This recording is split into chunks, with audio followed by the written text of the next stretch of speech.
1980 की बात थी। ये तब की बात है जब 1980s में स्टार्टिंग हुई थी और हमारे पूरे शेयर बाज़ार को सट्टा बाज़ार कहा जाता था। सट्टा बाज़ार इन द सेंस यहाँ पर प्योर स्पेक्यूलेशन चलता था। फंडामेंटल जैसी कोई चीज़ नहीं थी, वैल्यूएशंस नाम की कोई चीज़ नहीं थी, पीई वैल्यूएशन आरओई आरओसी तो दूर की बात है। यहाँ पर सिर्फ चलता था सौदा लो सौदा काटो। इसी के ऊपर एक मूवी भी बनी थी, अगर आप लोग जाके देखना चाहते हैं तो आप देख सकते हैं, गफला नाम की। लेकिन दोस्तों मैं आपको बता दूं, गफला मूवी में सिर्फ 60% ऑफ रियलिटी बताई है। तो जो लोग अपने कंक्लूजन उस एरा के डिराइव कर देते हैं कि अच्छा ऐसा हुआ होगा, मेहता साहब ने ये किया होगा वो किया होगा, वो सिर्फ 60% है। उसमें बहुत सारी चीज़ें नहीं दी गई हैं। फॉर एग्जाम्पल, मेहता जी के साथ उनके ब्रदर काम करते थे to rig the prices, to manipulate a lot of things. कुछ चीज़ें ऊपर नीचे करके बताई गई है बिकॉज उनको डिप्लोमेटिक होके करना पड़ता था। वहाँ पर उनने ये नहीं बताया कि किस तरह सिर्फ एक शख्स नहीं था, 3 लोगों की तिगड़म थी जिनने मिलके मेहता साहब को परेशान किया था। बिकॉज ऑब्वियसली ये लोग अभी अलाइव हैं, तो कहीं ना कहीं फिल्म के डायरेक्टर्स और ये सारी चीज़ उनसे भिड़ना नहीं चाहते थे। पर आज मैं आपको कुछ इंटरेस्टिंग चीज़ें बताने वाला हूँ जो शायद आपको नॉर्मल मीडिया पे ना मिले, ना सोशल मीडिया पे मिले। फॉर एग्जाम्पल, मैं सिंपल सी बात आप लोगों से पूछता हूँ कि केतन पारेख जो इतने बड़े हैं, आपको हर्षद मेहता को तो भी कुछ वीडियोस मिल जाएंगे, केतन पारेख का एक भी इंटरव्यू आप निकाल के बताइए, जबकि वो इतने पॉपुलर थे, मीडिया वाले इनके आसपास घूमने की कोशिश करते थे, उनको कवर करते थे, लेकिन आपको एक भी वीडियो केतन पारेख का ऑनलाइन यूट्यूब पे या कहीं पर भी नहीं मिलेगा। बिकॉज मैं हमेशा कहता हूँ कि हर चीज़ गूगल और यूट्यूब पे नहीं मिलती। जो आजकल के लोग आके बोलते ना, अरे गूगल यूट्यूब आ गया, एक्सपीरियंस की ज़रूरत ही नहीं है, इसकी ज़रूरत ही नहीं है, उसकी ज़रूरत नहीं है। दोस्तों, हर चीज़ ना इधर अवेलेबल नहीं होती, और हर चीज़ जो यहाँ पर रहती भी है, जो जैसी है वैसी होती नहीं है। वही आज के वीडियो में आपको बताने वाला हूँ, तो बिल्कुल ध्यान से सुनिएगा। अगर कुछ भी पसंद आए तो याद से इसे लाइक कीजिए, ताकि इसी तरह के इंटरेस्टिंग इन्फॉर्मेशन जो मैं अपने नेटवर्क से पता करता हूँ, जो जब तक आप उस तरह के लोगों से नहीं मिलते हैं, दलाल स्ट्रीट के पुराने वेटरन से नहीं मिलते हैं, तब तक शायद आपको ना पता लगे। तो मेक श्योर आप लाइक कीजिएगा, शेयर कीजिएगा और सब्सक्राइब कीजिएगा। तो जो 80s के पहले का दशक था वो बिल्कुल अलग था। उस समय पे मनु भाई करके एक थे जिनको कोबरा ऑफ द स्ट्रीट कहते थे। ये किताब भी है, बुल्स बियर्स एंड ऐसा करके एक किताब है जो आप पढ़ सकते हैं, जिसमें थोड़ा बहुत इसके बारे में दिया गया है। तो जो मनु भाई रहते थे, तो मनु भाई चलाते थे बियर कार्टेल। बियर मतलब जो लोग हमेशा स्टॉक्स को ठोको ठोको, बेचो बेचो, यही करते रहते हैं। मतलब बिकॉज उनको पता रहता था कि उस समय पे जिस तरह के प्रिवेलिंग रेट्स रहते थे, तो वहाँ पर नो डाउट सबसे सही तरीका होता था सेलिंग करने का ही। बिकॉज लोग लेते थे 20-30% के ब्याज पे उस टाइम पे, फिर शेयर उठाते थे। अगर ये उनको सेल करेंगे और प्रेशर बनेगा, तो जो व्यक्ति उसको मार्जिन को पे नहीं कर पाएगा, क्योंकि लेंडर्स जिनने पैसा दिया हुआ है वो उस पर इंटरेस्ट मांगेंगे कि भाई तुमने हमसे पैसा लिया है स्टॉक खरीदने के लिए, अभी दो। वो जब नहीं दे पाएंगे तो कंपल्शन में उनको लॉस बुक करना पड़ेगा और रिपल इफेक्ट आएगा। अचानक से जब सब लॉस बुक करेंगे तो मनु भाई को प्रॉफिट हो जाता था। तो ये उस समय की बात है जब मनु भाई बिल्कुल चलते रहते थे। तो तभी उनको कोई एक व्यक्ति हमेशा नोटिस करते रहते थे। मतलब रिंग में अपने पिताजी के साथ जाते थे और वो उनको नोटिस करते रहते थे। और वो कोई नहीं थे, वो थे हमारे आरडी साहब। मैं चाहूँगा कमेंट सेक्शन में आप लोग ये जो एक्रोनिम्स में यूज़ करता हूँ, ताकि मेरे को भी पता लगे, आप लोग थोड़ा बहुत जब मेरे वीडियोस देखते हैं कितने लोग अब समझने लग गए एक्रोनिम्स। तो आरडी साहब देखते थे एंड काफ़ी इन्फ्लुएंस हो गए। आज जिनको हम कहते हैं कि देश के एक बहुत ही ज़्यादा धनवान व्यक्ति हैं, आरजे के गुरु हैं, और जो बहुत सारा मतलब पैसा कमाया है और बहुत बड़ा बड़ा वैल्यू इन्वेस्टिंग करा है एमएनसी कंपनीज में, उनकी शुरुआत कभी भी वैल्यू इन्वेस्टिंग से थी नहीं। वैल्यू इन्वेस्टिंग इन सभी के लिए कवर अप था। जी हाँ दोस्तों, ओपनली कोई मीडिया में आके ये चीज़ें नहीं कहेगा, बिकॉज जाहिर सी बात है कुछ मान मर्यादाओं के बीच में उनको रहना पड़ता है, कुछ चीज़ें रहती हैं।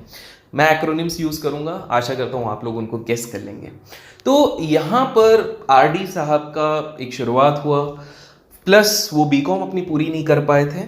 पिताजी के देहांत के बाद उनको जल्दी अपने पिताजी का जो ब्रोकर का बिजनेस था वो संभालना पड़ा, और वहाँ से शुरुआत हुई थी।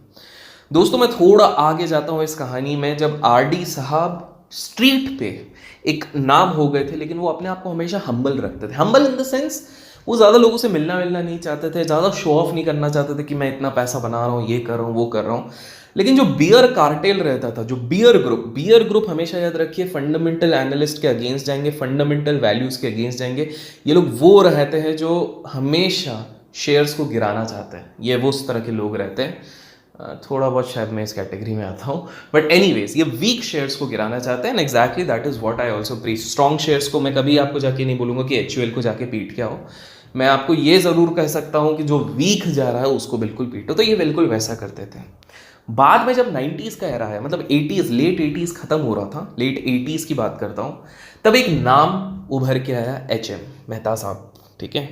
तो जो ये थे काफ़ी नाम इनका हो रहा था, क्या क्या स्कैम हुआ, कैसा हुआ, वो हम सबको पता है। लेकिन अब यहाँ पर आती है कुछ इंटरेस्टिंग चीज़ें जो बिल्कुल गौर से सुनिए। जब ये लेट 80s में चल रहे थे तो एक वॉर छिड़ गई बिटवीन RRR, ओके, RRR, जिनको प्यार से, मतलब पूरे दलाल स्ट्रीट में जो भी पुराने लोग होंगे उनको आप पूछेंगे कभी तो वो बताएंगे RRR, जिसमें कि RD थे, RJ थे और RA थे। और आज ये तीनों सिर्फ और सिर्फ वैल्यू इन्वेस्टिंग को प्रीच करते हैं, लॉन्ग टर्म इन्वेस्टमेंट को प्रीच करते हैं। मजे की बात है कि आज भी बैक ऑफ द बोर्ड ये हार्डकोर ट्रेडिंग अपने वेंचर से करवाते हैं। आज भी कहीं ना कहीं इन लोगों का बहुत बड़ा पैसा ट्रेडिंग से भी आता है। और आज भी ये लोगों का जो पुराना जितना बड़ा पैसा बनाया था, जितना जल्दी बनाया था, आज शायद वो उतने जल्दी नहीं बना पाते। लेकिन इनके खुद के पंटर लोग बैठे हुए हैं जो ये सारी चीज़ें करते हैं। हैरानी की बात है कि मीडिया जगत जिस तरह से इसको कवर करते कि everything is about in India value investing, value investing, value investing. No doubt मुझे समझ में आता है कि इन्वेस्टिंग एक रिटेल के लिए ट्रेडिंग इतना आसान नहीं होता, इन्वेस्टिंग तो भी थोड़ा सक्सेस के चांसेस कंपैरेटिवली ज़्यादा है। भले उतने ज़्यादा पैसे नहीं बने लेकिन एक कंपैरेटिव चांसेस ज़्यादा है। लेकिन सच्चाई ये है कि ये RRR भी एक हार्डकोर ट्रेडर रह चुके हैं। अब इसमें क्या हुआ था, 80s में जब इनकी लड़ाई हो रही थी तो एक काउंटर था अपोलो टायर्स, मैंने कल ट्वीट भी किया था। तो अपोलो टायर्स पे इन लोगों का भिड़ंत हो रही थी क्योंकि HM साहब चाहते थे कि भाई अपोलो टायर ऊपर जाए और RD साहब चाहते थे कि नीचे आए। तो ये लोग यहाँ से सौदा बना रहे थे काटने के, सेल फॉरवर्ड कॉन्ट्रैक्ट्स रहते थे उस समय पे दोस्तों, जिसको आज हम फ्यूचर्स कहते हैं। सेटलमेंट का साइकिल अलग रहता था, वहाँ पर आप ज़्यादा दिन तक आप कर सकते थे, बीच बीच में बहुत धंधली भी होती थी बिकॉज तब डिजिटल नहीं रहता था प्लेटफॉर्म।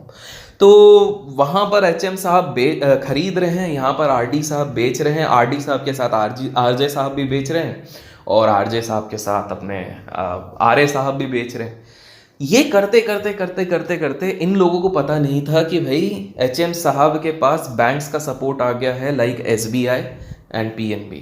हो सकता है आपको ये वीडियो वापस एक बार देखना पड़े तो बिल्कुल देखिए ताकि आपको कंसेप्ट समझ में आए, मतलब बेसिक हम किस चीज़ की बात करें आपको समझ में आ जाएगा। और कमेंट सेक्शन चेक कर लीजिएगा, मेरे को बिल्कुल श्योर है कोई ना कोई ये क्रैक कर लेगा ये तीनों एक्रोनिम्स, ओके। और एक बार एक्रोनिम्स क्रैक कर लोगे तो आपको समझ में आ जाएगा।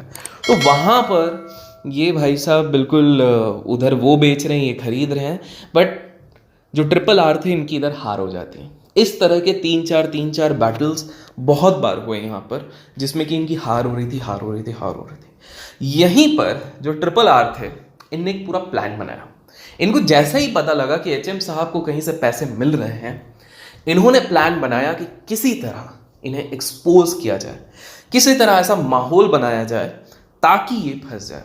दोस्तों मैं बता दूं उस टाइम पे स्ट्रीट पे दो अलग अलग ग्रुप बन गए थे, एक गुजरातियों का ग्रुप बन गया था, एक मारवाड़ियों का ग्रुप बन गया था, और दोनों के बीच में हमेशा भिड़त रहती थी। और इसमें जो सबसे समझदार व्यक्ति थे वो थे RD साहब। RD साहब किंग पिन कह सकते हो आप उस समय के, मनु भाई के जाने के बाद RD साहब किंग पिन बन गए थे, बियर्स के, मतलब बियर्स के भगवान आप कह सकते हैं। तो उनने क्या किया था, उनने कभी भी पब्लिकली नहीं बोला कि भाई मैं मारवाड़ियों के साइड हूँ या मैं गुजरातियों के साइड हूँ, कभी नहीं बोला, किसी का साइड नहीं लिया। उनने एक सिंपल सी चीज़ कर ली है, वो दोनों तरफ से खेलने लगे। उनने अपने प्यादे दोनों तरफ रख दिए कि भैया भिड़ते रहे पूरी दुनिया, अपन को पैसे कमाने से मतलब है, अपना सौदा बीच से निकल जाएगा और सही समय आने पर सबको पलटा देना है एक ही जन के पीछे, वो है HM साहब। तो यहाँ पर सीन ऐसा बन जाता है कि HM साहब बहुत ईगोइस्टिक हो जाते हैं, सोचते हैं कि हमको तो कोई नहीं रोक सकता, बैंक से पैसा आ रहा है, कोई नहीं कर सकता, ये नहीं कर सकता, वो नहीं कर सकता, और SBI का कांड शुरू होने लग जाता है। फॉर मोर डिटेल्स आप लोग द इंडियन सिक्योरिटी स्कैम अगर कहीं पर भी यूट्यूब पे ढूंढेंगे तो आपको मिल जाएगा बहुत सारी चीज़ें उसके रिलेटेड। तो उस कांड में जब वो फंसे तब हमारे आरडी साहब और उनके ट्रायो ने डिसाइड किया अब समय है, लोहा गर्म है, हथौड़ा मारना चाहिए। क्योंकि अगर उनने इतने शॉट्स उस टाइम पे बना लिए थे दोस्तों, चाहे आप सीमेंट स्पेस पे बोलो, चाहे आप उनके एसेट बेस्ड स्टॉक्स पे बोलो, इतने शॉट्स बना लिए थे। मतलब आप लोग जितने ट्विटर पे ये M2M देखते हो ना, 50 लाख, 70 लाख, 80 लाख, 1 करोड़, ये इसके सामने चिंदी हैं। और ये मैं बात कर रहा हूँ 80s और 90s की, और ये चिंदी चीज़ें हैं उन लोगों के सामने जो वो चीज़ें वो करते थे 80s 90s में। अब तो उनका लेवल ही एक अलग लेवल का चले जा चुका है। वो कभी शो ऑफ नहीं करते थे आके कि न्यूज़पेपर में निकाल दो, ये देखो भैया अपन ने अंबुजा सीमेंट मारा 50 करोड़ का, ऐसा नहीं करते थे। वो लोग आराम से अपना खेलते थे, पैसा कमाते थे, शांति से रहते थे। तो यहाँ पर सीन ऐसा हो गया कि इनने बोला अब तो कुछ करना पड़ेगा, और इनने किसी एक मीडिया हाउस को थोड़ा बहुत खिलाया पिलाया, बोला कि चलो अब शुरू हो जाओ। प्लस एक अनोनमस वे में एक बहुत ही ऑनेस्ट जर्नलिस्ट को इस चीज़ की खबर पहुंचा दी, जिनने बाद में इस चीज़ को कवर किया। अगर कोई गेस कर सकता है कौन जर्नलिस्ट थी तो वो भी आप कमेंट सेक्शन में लिखिए। उनकी एक किताब भी है इसके ऊपर, द स्कैम नाम की। अगर आपको और डिटेलिंग में थोड़ा बहुत जानना है उस जर्नलिज्म में क्या क्या कवर हुआ था, तो you can actually go and read that thing. Amazon में शायद वो अवेलेबल होगी, अच्छी किताब है, आप पढ़ सकते हो। तो यहाँ पर वो जर्नलिस्ट ने फिर निकाल दिया और बाद में HM साहब पकड़े गए, रेस्ट इज हिस्ट्री। अब यहाँ पर क्या हो गया था कि फिर बाद में ये इतना बड़ा स्कैम होने के बाद जस्ट कुछ साल में सेबी बनी, और थोड़ा गवर्नमेंट को दिखाना पड़ा कि भाई हम स्ट्रिक्ट हैं, बेचारे गरीबों का पैसा गया है, ये गया है, वो गया है। तो इसलिए उन लोगों ने क्या किया कि बोले उनको स्ट्रिक्ट होना पड़ेगा। अब यहाँ पर 333 ने क्या किया, 333 को समझ में आ गया कि हम जो कि बियर है, बियर्स के दाता हैं, जिनने सारा पैसा 200 करोड़ 500 करोड़ जो भी कमाया है वो सिर्फ बेच के कमाया, खरीद के कभी नहीं कमाया, सिर्फ बेच के कमाया। अब हमें इमेज मेकओवर की आवश्यकता है। तो इसके लिए डिसाइड किया गया कि उन ट्रियायों में से एक जन हमेशा के लिए अभी साइलेंट हो जाएगा फॉर आने वाले फ्यू ईयर्स। इसलिए कहीं पर भी आपको मीडिया का प्रेजेंस नहीं दिखेगा आरडी का in the next 10-15 years, until unless उनका लास्ट जो IPO आया उसके बाद उनको थोड़ा हाइप मिला, बिकॉज ऑब्वियसली IPO पब्लिक हो जाता है, नेटवर्क सबको दिख जाता है, वहाँ पर उनको वो मिला। सेकंड डिसाइड किया गया कि सिर्फ एक व्यक्ति रहेगा जिसका इमेज थोड़ा सही साठ है, जिसको अगला पोस्टर बॉय बनाया जा सकता है as a big bull, because हमेशा बाजार को एक पोस्टर बॉय चाहिए जिसके कारण कि लोग और अट्रैक्ट होके आए। आज आप खुद देखो कितने लोग सिर्फ एक नाम सुन के आते हैं भारतीय बाजार में, वो है RJ का। तो सेम एक पोस्टर बॉय, और तीसरा वाला बैक एंड में पंटरगिरी करता रहेगा, लेकिन वो इमेज मेकओवर करेंगे वैल्यू इन्वेस्टिंग का। दोस्तों आज हैरानी के बाद देखो तीनों के तीनों वैल्यू इन्वेस्टिंग की बात करते हैं, कोई ट्रेडिंग की बात नहीं करता है, जबकि इनने अपना सारा पैसा मैक्सिमम इनिशियल कैपिटल बनाया पंटरगिरी और ट्रेडिंग से। उसका एक रीज़न भी है। पहली बात, मैं इन तीनों को बहुत रिस्पेक्ट करता हूँ। क्यों? बिकॉज जैसे भी किया हो इतना आसान नहीं है जो भी इनने अचीव किया है। दूसरी चीज़ है, लेकिन मैं इनको ब्लाइंडली फॉलो नहीं करता हूँ। कितने लोगों ने DHFL लेके पैसा कमा लिया, कितने लोगों ने JP एसोसिएट लेके पैसा कमा लिया। जिस दिन ये लोग घुसे उसके एक आध दिन बाद 20-30% हुआ, उसके बाद तो कंपनियों के हवाले निकल गए।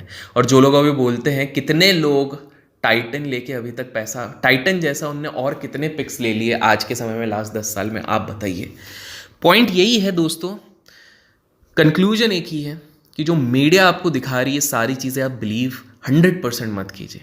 जो आप गूगल पे पढ़ रहे हो हर चीज़ को 100% मत बिलीव करो। जो आप न्यूज़ में देख रहे हो उसको 100% बिलीव मत करो, बिकॉज जो दिखता है वही बिकता है, और वही आपको बेच रहे हैं जो लोगों को पसंद आएगा। आपको वही चीज़ दिखाई जा रही है जिससे उनका अल्टीरियर मोटिव, जो फाइनल अल्टीमेट मोटिव है, वो पूरा हो।